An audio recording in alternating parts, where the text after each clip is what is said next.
You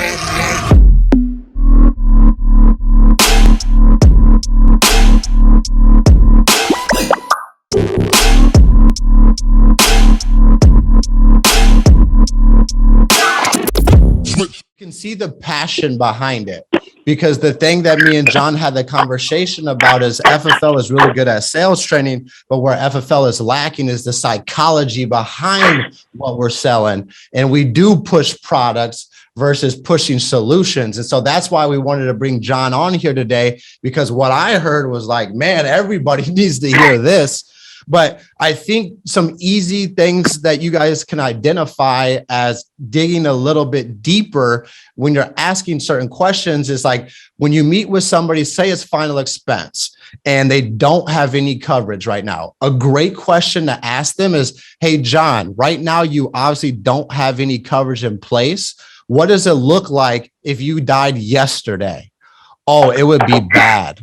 Hey, I totally understand it would be bad. Everyone's bad is a little bit different. I meet with a variety of different people. Can you elaborate on what bad looks like? And then now, yeah, what do you mean by bad? Yeah. So you get, and then the people are like, oh, they'll be fine. Hey, I totally understand you think they'll be fine, but like, can you define what fine looks like for your family? Because I meet with a lot of different families. I just want to understand your situation. So I understand where we need to go for this coverage. Like good, bad, okay, fine. Like, what does that look like? Everybody we meet with is different. Can you elaborate on what your good looks like? Can you elaborate on what your bad looks like? Or they would be fine. Like that's surface level answers. Now, if you dig a little bit deeper, or if you don't know what to say, it's like, okay, could you help me understand that? Or you look at them a little bit dumb. Like, could you help me understand what you mean by that? Yeah, exactly. And so that's important too, because everyone, they say, well, I didn't know what to say, so I just went back and started talking about this. That's dumb, dude. If you don't know what to say, ask the question. There's nothing I can say that's more important than you can say. Remember that. Like, keep it, write it on your wall. If you don't know what to say, ask them a question. What do you mean by that? What does that look like? Right? And I'll even tell people that she'll be all right. She'll be fine, but she'll be okay. So when y'all send your vows, you let her know, like, hey, if I pass away for better or worse, yeah, but you'll be fine. You'll be all right. Like, dude, what does that mean? You're supposedly love this person and you're fine with them being all right? Like, dig into it. What do you mean by that? And everyone always wants to say, well, how do you handle this objection? Well, what's the objection? Well, it's too expensive. Well, what do you mean by that? Well, I can't afford $80 a month. Or same thing, like you said, like, it surprises me when I was in Dallas how many people weren't asking what type of coverage people already have. That's a situation question. Like, how am I supposed to solve a problem? I don't know the problem. If I go to talk to you and I don't ask you how much coverage you have, and I'm trying to sell you on 10 grand, but you have 250,000 in whole life, shame on me. You know what I'm saying? Ask what they have. Or same thing, like Gage does. He says, am I the first person you talk to, or have you been doing a little shopping around? Oh, I've been doing a little shopping around. Okay. Why have you not done anything? What have you not liked about it? It was too expensive. Okay. And you move on. What do you mean by too expensive? How do I know? Expensive is a relative term. Like, it's an opinion. If it's not a fact, I need to know what your opinion is on expensive. Like, what's expensive? Was it $200 a month is expensive? Was it $100 a month? What is expensive? Because expensive to me is probably never been expensive to you. I'm a cheap ass. I may make money, but I'm cheap, dude. I'll go to Walmart and buy all my clothes. You know why? Because Target's expensive. You know what I mean? Like, if it's a relative term, probe. Like, what does it mean? What do you mean by expensive? Like, because expensive to me isn't expensive to you, and that's the problem. Is we take an answer and we stay on the surface. You don't solve problems on the surface. You got to dig deeper. Man, we could keep going on, about this for days, man. Because there's so much more. There's so much more than just selling life insurance. There's so much more than just selling whole life. There's so much more than just selling term life. Like, we are professional problem solvers. And if you don't feel like you're a professional problem solver, you're probably not selling at a high level. I'm sorry. That's just facts. So the sooner that we become professional problem solvers, the sooner you're going to see your sales go out the roof. The sooner you're going to see yourself helping more families. The sooner you're going to feel more confident in yourself. And that's what it boils down to at the end of the day. At the end of the day, is your belief in your ability to be able to help people. And where so many people sell themselves short in this business is they don't actually try to get better. They don't try to ask for feedback. The client said this, they said this. It's like, well, where did you mess up? Because they raised their hand and were wanting information on it. So somewhere in that process, you stumbled upon your words. You didn't ask the right questions. It wasn't the client, it was you. And that's what we have to understand. Yeah. Is we can't blame the clients. You got to blame yourself. And that's what I always knew when I was getting feedback from people when I was learning mortgage protection. I knew nothing about mortgage protection, and I was spending $80 a lead. So you better believe I needed to learn really freaking fast on how to sell these leads before I went out of business. So every time I didn't make a sell, every time I got to think about it, I figured out why I got it, not why they gave it to me. I figured out why I got that objection. And if you guys change your mindset into thinking, what could I have done better? What could I have said differently? Then it's a whole different coaching opportunity. It truly is. Yeah. Hey, real quick, 2 to 3 minutes. That's what I would say to Rob Richmond all the time. Hey, real quick, 2 to 3 minutes. This was the situation. This is what I said. What would you have done? Because I know it's my fault that I messed up. It wasn't the client. I know Rob would have sold them. I wouldn't have sold them. I know Jesse would have sold them. So I wasn't confused about that. So you guys got to get out of that confusion way that it was the client. You have to understand it was yourself, have some self-reflection, be coachable, and take constructive criticism. And you have to find people around you or put people around you that can help you elevate your sales skills, that can elevate the way you think, elevate the way that you go through your process. We have a big team full of a bunch of different killers, and most of you guys aren't talking to them. Like, tell me why none of you guys have ever talked to John Boutte. Because you didn't know him. That's fine. But when you see him in Slack, it's a $20,000 IUL. It's a $30,000 annuity. Like, to me, that guy knows what the hell he's doing if he's selling 20, 30, 40, 50,000 advanced market products. So, John, I really appreciate you going through the psychology of the sell for you to understand and elaborate on what this looks like. And just real quick, can you give like just some tips, or not even tips, but give people on this call an idea of how great we really have it at Family First Life, as you've been with a couple different companies and you were independent by yourself? Like, I don't think people really understand how good we really got it. Yeah, man. I mean, when I first started, I was broke as all get-go, and my comps were at 30%. So I didn't have any.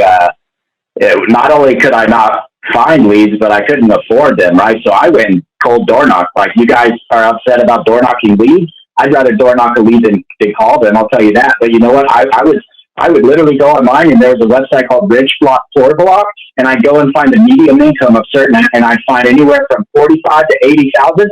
And I take 100 doors and I knock them Monday through Friday. I wouldn't sit with them. I set appointments. I do a survey and I get their information, and then I freaking set appointments that way, because I couldn't afford leads. I was at 30, 45%. And it's because that was my fault though, because I wasn't resourceful enough to figure out that people pay as much, or that get better commission. So, I mean, just the commission alone is one thing. Two, it's like I was talking to Gage the other day. I was like, the good thing about FFL is that nobody knows everything, but somebody knows everything you want to know. You know what I mean? You can find somebody that knows what you want to know here. There really is. Like, and there's questions I ask people all the time. It's like, people reach out to me all the time and they're like, hey, IULs, what about this? What about that? And I'll just walk them through it. Like, it's simple.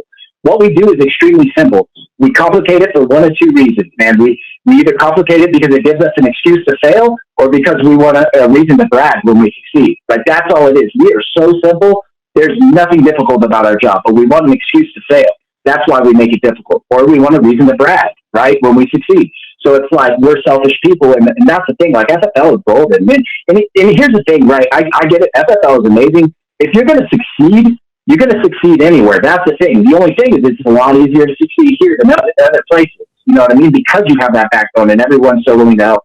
No other IMO is like that. I'll tell you that right now. I've been with quite a few, and I've been on my own. And I'll tell you, any IMO I've been with, excluding this one, I was better off on my own because I'm a resourceful person.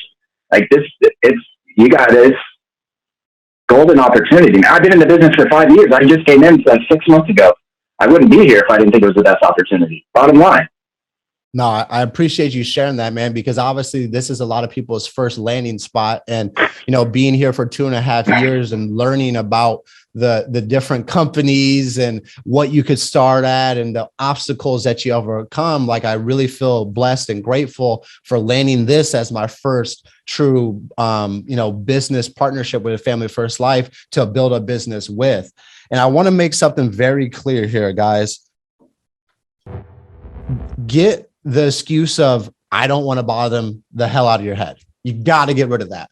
Because the thing is if you ask somebody about the business, you're giving them an opportunity to become a better trainer. You're giving them an opportunity to become a better master of their craft. Like, John enjoys telling people about IULs because he gets better at explaining it to people. He gets better at explaining what the product does or how to present it. So please get that out of your vocabulary, get that out of your head. You're literally never bothering somebody. You're actually selling them short on an opportunity to become a better leader. You're selling them short on an opportunity to become a better trainer. That was my mindset. And when it switched from I'm not bothering them, I'm actually giving them an opportunity to become a better trainer, an opportunity to become a better master of their craft. I'm not afraid to ask anybody any question, as long as it's not a dumb question. And there's really not a dumb question unless you ask it more than once. So rely on John, rely on Jared Lindsay, rely on Cody, rely on Willis, rely on me, rely on Santana, rely on these people who've sold 30 grand in a month, who've sold 40 grand in a month, who've sold 50 grand in a month. They're your teammates. There's 64 people on this call right now. You have a plethora of people to reach out to. And if you resonate with somebody, tell them you resonate with them. You like their style. You like the way they do business. Like, people want compliments. So compliment them if you like the way they do things. Like, I just want to make that point across that, like, there's the 80-20 rule applies to all the business. Like, the 80% of you that are doing 20% of our volume, reach out to the 20% of our team that are doing 80% of the value. Like, we're here to help. And that's why I wanted to bring John on here, so you guys knew who the hell he was. Because a lot of people on the team don't know him. And personally, I didn't know him very well until a couple of weeks ago when I finally met him, spent some time with him. And I'm like, this dude is sharp. We need him to talk to more people. We need to have him train our agents more. And John came to Family First Life to build an agency. And John doesn't have 100 agents or 50 agents right now. So he has time to pour into you. But 3 months from now, he may not have that same time because he's going to have more agents. So leverage him, leverage me, leverage these different sales managers, senior sales managers, vice presidents that you're surrounded with to speed up your learning curve. But man, if anybody on this call got some value from my man Boutte, drop a JB in the chat to show my man some love. Because man, that was just, I got to watch this again, dude, because some of those analogies and phrases and word tracks that you said, dude, just makes so much freaking sense, man. And I'm glad that we have you on our team, man. I'm grateful that you're a part of our group. I know we're better with you. And I really appreciate you taking time out of your day today to pour back into the squad. It means a lot. And we're grateful to have you on our team, John. For sure, man. The only thing I got to add at the end of that is you're saying call whoever. You're right, but you're only bothering people if you don't call with intent, man. Know what you need to talk about. Don't call. I have people call and talk about their background and everything. Nobody. I mean, I like you guys for real. I do. But if I'm gonna have a conversation, it's gonna be with my girlfriend, not with you. You know what I'm saying? So call with intent. Let's talk about business, and then you know what I mean. And unless you want to buy me dinner, then you can talk about whatever you want to buy. But that's the thing, right? Like, you're not bothering anyone if you call with intent, because we're all here to help everybody. I call people all the time, but I get calls from people I've never even met. Like, they have no problem calling me, but you know who they are? They're the successful people that understand you got to call someone with intent. We're on the phone for 2 minutes, and we're always having a conversation about work. I've had other people call me, and it's been an hour long of nothingness, and I'm like, dude, call with intent. That's it. That's it, man. Well, today is payday. It is the start of week 4 here in March. We're going to have a record month. So why not have your personal best, whether that's on your personal pin or with your team? I'm going to open up the breakout rooms here as soon as we get off the call. Utilize the one-on-one coaching room, utilize the live transfer room, utilize the booking appointments room. And if you're sitting in a room and it's quiet, speak up. Hey, could anyone dial unmuted? I'm trying to get better. Because what does that do? That gives someone the opportunity to step up and lead the way. Because I personally, guys, rather listen to a ringtone ringing than us sit in silence for 30 minutes. Like, it's just weird for us to sit in a room for 30 minutes when we're all dialing the phone. Just unmute yourself and at least let it ring, or put somebody on. Like, let's cut out these awkward pauses throughout our dial days, and let's hear the phone ring. People want to hear the phone ring. That means that you're working. That means you're dialing. So unmute and grow rich. We're going to have our best week ever this week. I feel it. I really do. And if you need anything, please reach out, guys. But you guys have a blessed day, and let's crush this week. Appreciate you, JB. Yeah, have a good one, man.